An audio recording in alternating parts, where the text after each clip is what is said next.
Today we are going to start a new topic, that is arsenic poisoning from the Parekh book of forensic medicine. Arsenic जो होता है वो क्या होता है, एक ग्रे सब्सटेंस होता है जो कि क्या होता है, नॉन पॉइजनस होता है। नॉन पॉइजनस के साथ साथ क्या होता है, ये वाटर में इनसोल्यूबल होता है। ग्रे सब्सटेंस होता है, वाटर में भी इनसोल्यूबल होता है और नॉन पॉइजनस होता है। अभी जो आर्सेनिक है वैसे तो नॉन पॉइजनस है, पर ये आर्सेनिक कन्वर्ट होता रहता है किसमें, आर्सेनियस ऑक्साइड में। अभी जो आर्सेनियस ऑक्साइड है ये क्या होता है, टेस्टलेस और पॉइजनस होता है, बहुत ज़्यादा पॉइजनस होता है आर्सेनियस ऑक्साइड।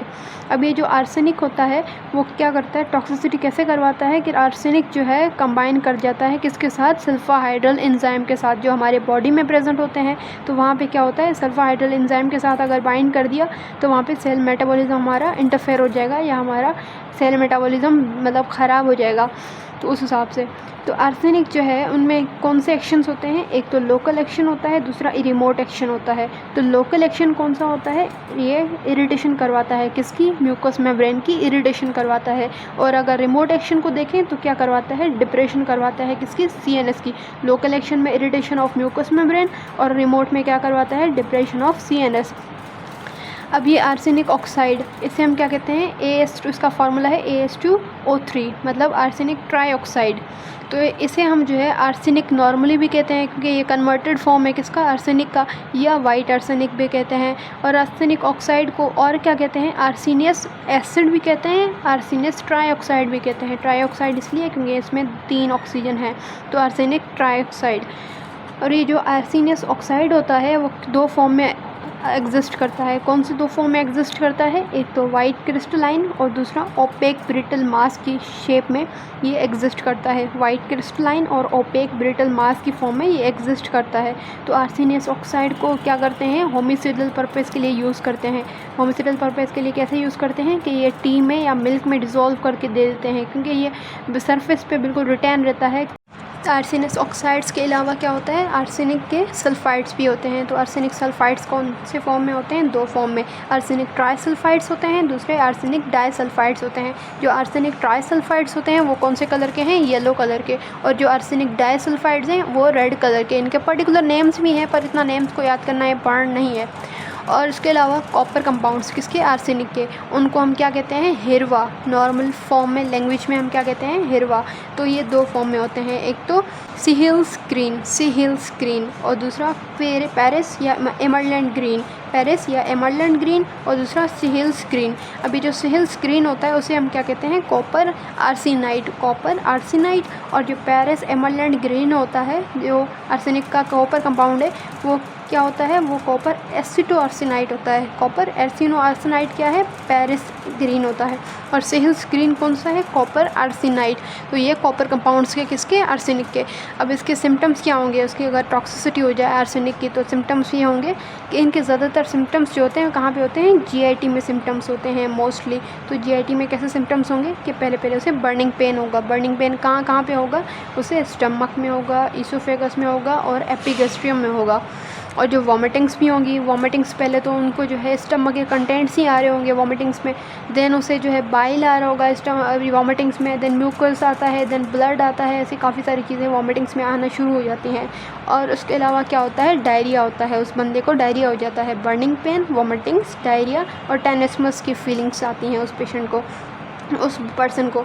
और उसके अलावा एनल इरिटेशन भी होती है और उसे इंटेंस थर्स्ट होती है, मतलब उसे बहुत ज़्यादा प्यास लगती है। पर वो जब पानी पीता है तो उन्हें क्या हो जाती है, वॉमिटिंग्स हो जाती हैं, तो वो पानी भी नहीं पी सकता, तो उसे थर्स्ट ज़्यादा होती है। तो इसलिए हम क्या यूज़ करते हैं, आइस यूज़ करते हैं, उस पेशेंट को आइस देते हैं। और इसके अलावा क्या होता है, पेनफुल क्रैम्प्स होते हैं, कहाँ पे, लेग्स में पेनफुल क्रैम्प्स होते हैं और स्किन में इरप्शंस होती हैं। पर अगर पेशेंट या पर्सन सर्वाइव कर जाता है एक्यूट पॉइजनिंग से, तो उसकी आर्सेनिक की एक्यूट पॉइजनिंग से अगर सर्वाइव कर जाता है तो पेशेंट क्या होता है कि 7 या 10 दिन में, अगर थोड़ी सी भी टॉक्सिसिटी हुई होती है तो 7 या 10 दिन में क्या हो जाती है, उसकी डेथ हो जाती है। तो वो डेथ जो होती है वो किस वजह से होती है, वो हार्ट फेलियर की वजह से हो जाती है, क्योंकि हार्ट में भी वो डैमेज करवाता है आर्सेनिक। और इसके अलावा ये है कि अगर लार्ज डोज ले लिया किसका, आर्सेनिक का, तो उसके गैस्ट्रिक सिम्टम्स नहीं हो गए। जैसे कि मैंने बताया गैस्ट्रिक सिम्टम्स होते हैं, जो वॉमिटिंग्स, डायरिया, टेनिसमस, ये जो भी फीलिंग्स थी वो कौन सी थी, गैस्ट्रिक थी। मतलब जीआईटी में थी, पर अगर डोज ज़्यादा ले लिया है, लार्ज डोज में ले लिया आर्सेनिक, तो क्या होगा, नारकोटिक पॉइजनिंग होगी। नारकोटिक पॉइजनिंग के सिम्टम्स क्या क्या हो सकते हैं, उसे वर्टिगो होगा, स्पाजम्स होंगे, उसे हेडेक होगा, वेस्कुलर कोलैप्स हो जाएगा और डेथ हो जाएगी। कितने आवर्स में, 2 to 3 आवर्स में इसकी डेथ हो जाएगी पेशेंट की। और इसके अलावा इसका जो आर्सेनिक का फेटल डोज होता है वो कितना है, 120 to 200 मिलीग्राम इसका फेटल डोज है। और फेटल पीरियड कितना होता है, 2 to 3 आवर्स। 2 to 3 आवर्स में उसकी डेथ हो जाती है। और जीआईटी फॉर्म, अगर जीआईटी वाले ही सिम्टम्स हैं तो उसकी डेथ कब होगी, 12 आवर्स to 48 आवर्स, मतलब आधे दिन से 2 दिन तक उसकी डेथ हो सकती है अगर जीआईटी वाले सिम्टम्स हैं। अगर पेशेंट सर्वाइव कर जाता है तो उसकी डेथ होगी 7 to 10 डेज़ में हो जाएगी। वो किस वजह से होगी, हार्ट फेल्यूर की वजह से। अब इसके ट्रीटमेंट हम क्या क्या कर सकते हैं आर्सेनिक पॉइजनिंग में, तो हम पहले तो स्टमक वॉश करेंगे। स्टमक वॉश कैसे करेंगे, या तो वार्म वाटर से वॉश करेंगे या तो मिल्क से वॉश करेंगे, वार्म वाटर या मिल्क से वॉश करेंगे। और हम क्या देंगे, precipitated hydrated form of ferric oxide, जो कि क्या है, एंटीडोट है। तो फेरिक ऑक्साइड देंगे, वो क्या है, एंटीडोट है। और इसके अलावा क्या दे सकते हैं, अगर फेरिक ऑक्साइड अवेलेबल नहीं है तो चारकोल भी दे सकते हैं, या कैल्शियम मैग्नीशिया ये भी दे सकते हैं। चारकोल भी दे सकते हैं, कैल्शियम मैग्नीशिया भी दे सकते हैं अगर फेरिक ऑक्साइड प्रेजेंट नहीं है। और इसके अलावा बटर या ग्रीसी सब्सटेंस देंगे ताकि वो यूरिन से पास हो जाए या एब्जॉर्ब कर ले। जो बटर या ग्रीसी सब्सटेंस है वो आर्सेनिक को एब्जॉर्ब कर लें।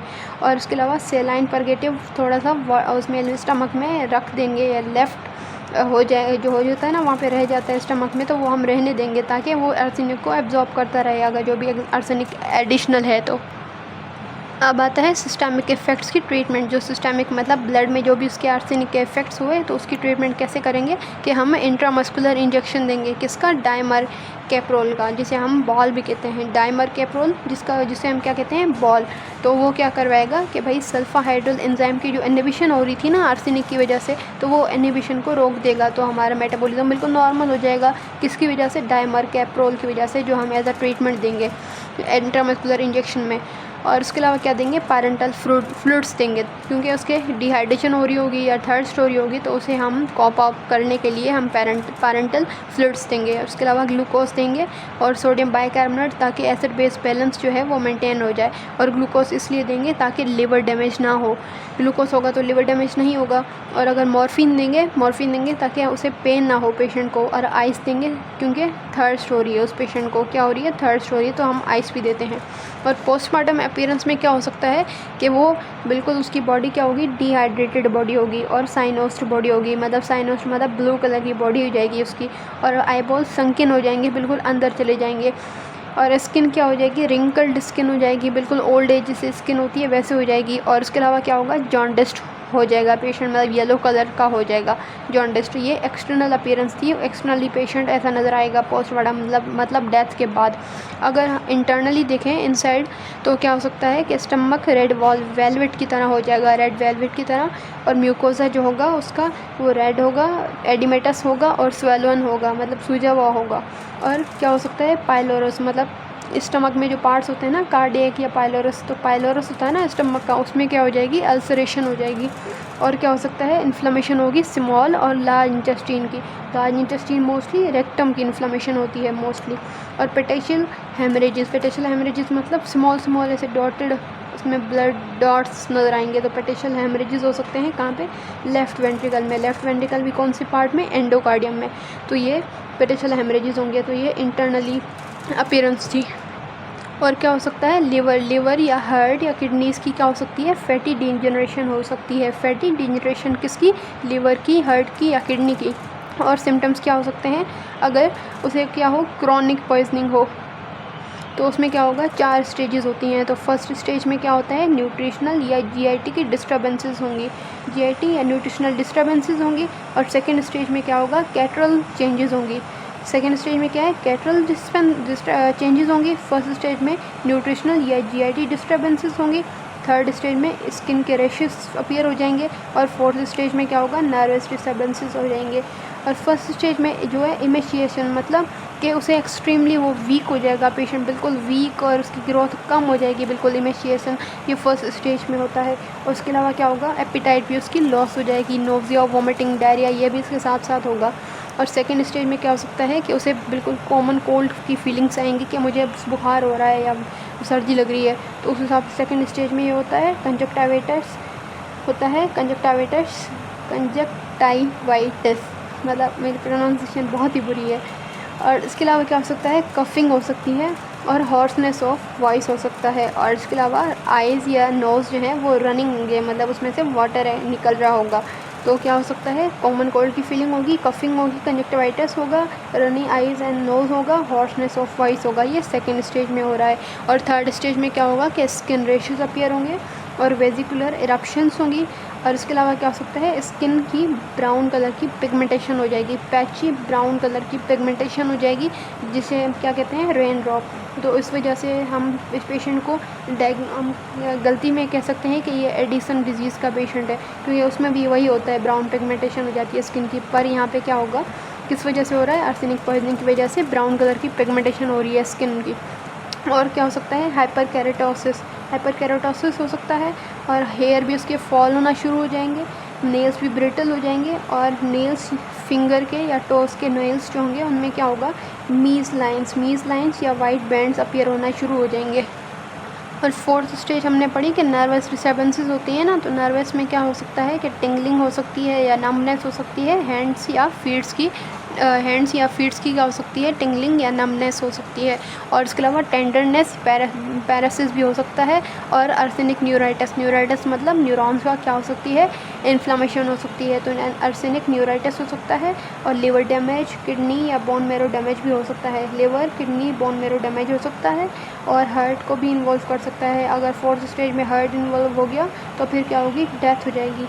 तो इसके लिए क्रॉनिक पॉइजनिंग के लिए हम ट्रीटमेंट क्या क्या दे सकते हैं कि हम उस पेशेंट को आर्सेनिक एक्सपोजर से हटा देंगे, रिमूव कर देंगे। अगर कोई फैक्ट्री में काम कर रहा है तो उसे वहाँ से हटा देंगे, वहाँ से रिमूव कर देंगे।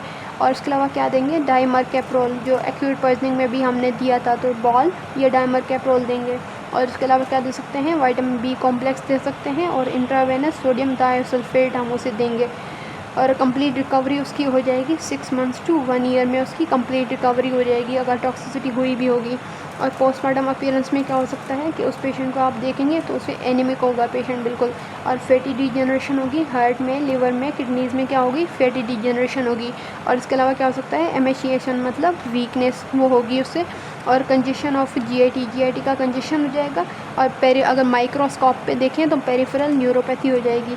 और इसके अलावा क्या हो सकता है, आर्सेनिक जो है डिपॉजिट हो जाता है कहाँ पे, लॉन्ग बोन्स में। तो लॉन्ग बोन्स में आर्सेनिक अगर डिपॉजिट हो जाता है तो हम क्या करेंगे, जब पोस्टमार्टम अपीयरेंस करेंगे, पोस्टमार्टम करेंगे, तो उसे हम जो फीमर का लोअर एंड है ना वो बेस्ट होता है, तो वो हम थोड़ा सा प्रिजर्व करके रखेंगे ताकि हम एक्सपोजर हम देख सकें कि आर्सेनिक पॉइजनिंग है या नहीं। तो दिस वाज द पार्ट 1। आगे हम जो है पार्ट 2 में पढ़ते हैं। तो लाइक करें, कमेंट करें and subscribe to my channel. Thank you so much.